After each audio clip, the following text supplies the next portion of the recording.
I mean, you look. Kansas has so many strengths. When you get ready to start scouting a team, you look at their, you look at their strengths and weaknesses, and try to discover some of those weaknesses. They just don't have many. They've got a team that's, I think it's second or third in efficiency in offense, on the top 20 in defense. Got a great coach that gets these guys to play hard, and they all play together. They know their roles.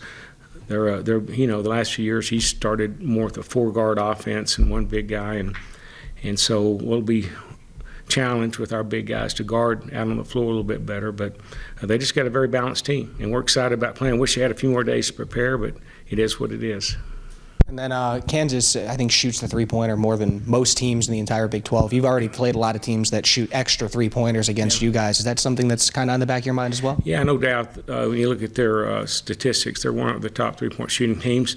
They don't shoot as many as a lot of the teams that we face, but they're quality three-pointers, and they do a great job of spreading the floor. And then, they've always got McCormick inside that's a threat. So you have to kind of do both. You have to kind of have guys that can help off on him, and then at the same time get to that backside and guard those three-point shots.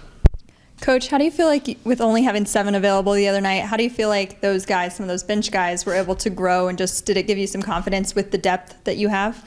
I think so. I think that was such a hostile, tough environment, and we mentioned adversity, and I thought we did a great job of meeting that challenge, and so that gives us confidence, and I think gives us some momentum that we can play with a very good team like Iowa State, and even with 7 guys. So I think it helped us believe a little bit more in our system, in our defense, and at the same time we know we've got to do better on the offensive end. We're making shots, making our free throws, and cutting down the turnovers.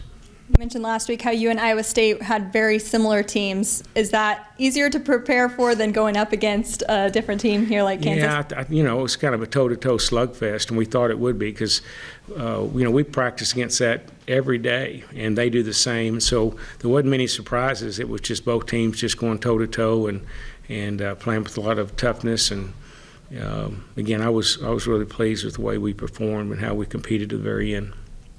Off of that, Coach, a different monster with Kansas. How do you slow down a team that wants to, move the ball a little bit more than Iowa State maybe could do? Yeah, David, I've been trying to figure that out for about 5 years because they're one of the best at getting the ball out of the net and on a made or miss and just pushing it. And so, when you play Kansas, the first thing you think about is trying to stop all those easy baskets. They get them in so many ways. They get them in transition. They get them off turnovers.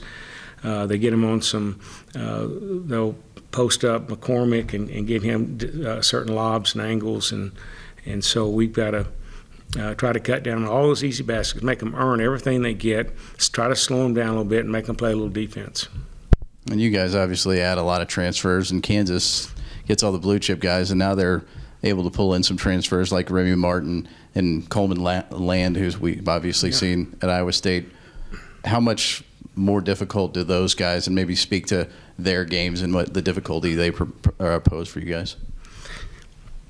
Well, I mean, Kansas is an elite program, so they do have the opportunity to pick and choose who they want. And so the portal is just another way that they can go grab some of those great players, and that's what he's done again this year. And it's been good to us as well. So we've taken advantage of that, and some really good players have come through the portal, and we've got some good ones this year. And again, we're excited about where we are. Our mentality's good, momentum's good. We just need all our healthy guys back, get our team back, and then I think we're going to be really a very tough, physical team with depth that can beat anybody. But we may be 2 or 3 weeks away before you see that. When you have a situation like this, when so many players' statuses are up in the air, how hard is it to come up with a game plan when you don't know who you might have? Well, it's challenging.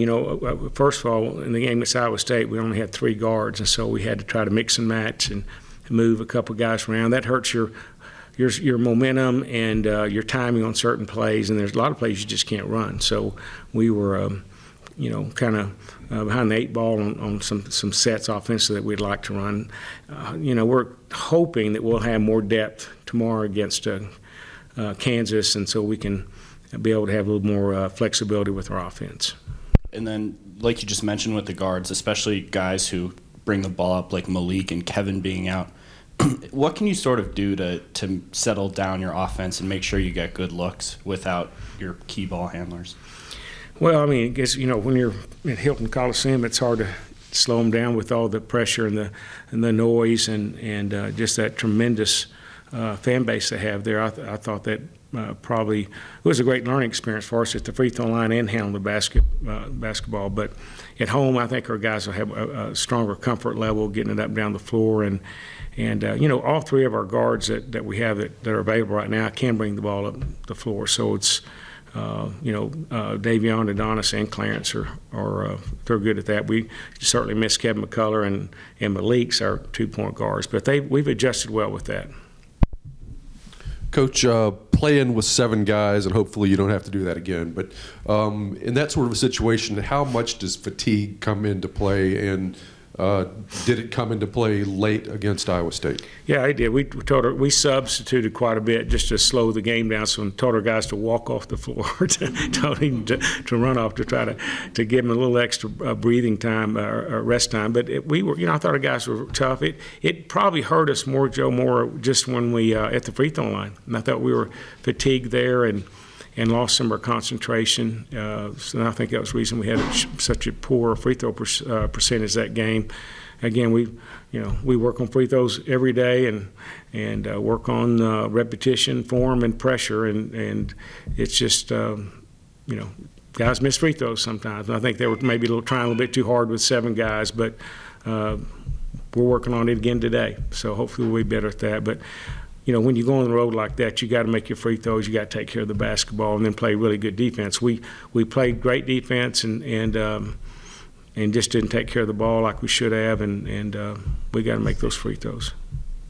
Kind of bouncing off the game plan once again, when you have so many guys that are on a day-to-day kind of game time decision like this, how much of the game plan and the offensive attack becomes almost just that game time decision as well? Well, when you get the Big 12, first of all, you got to think about, we just came back from playing Iowa State and we had a plane delay, so we get in at 5 in the morning. And so yesterday we just weren't able to do anything because of fatigue and guys needed the rest. And then today we one day out. So on this preparation, it's more just the mental and just to walk through and just visually seeing what we need to do. So it's difficult to go out and assimilate what Kansas is going to try to do to us tomorrow. Just one day, we need the rest. So there's a fine line you got to look at.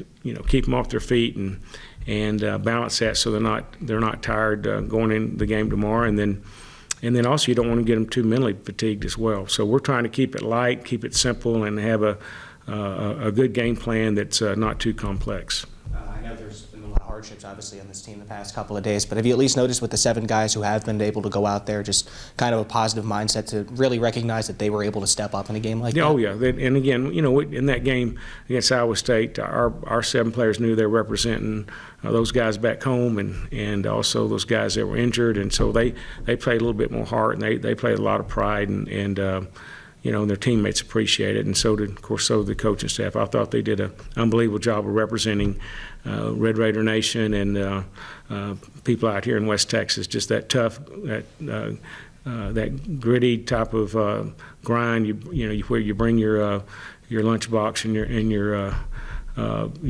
hard helmet to work, and I just thought we did a great job, and we did it for 40 minutes. I was just really pleased. Even coming out at halftime, I think they only had like 3 or 4 baskets the second half. The rest are from the free throw line. So even though we were shorthanded and didn't have much depth, we were able to sustain that all the way through.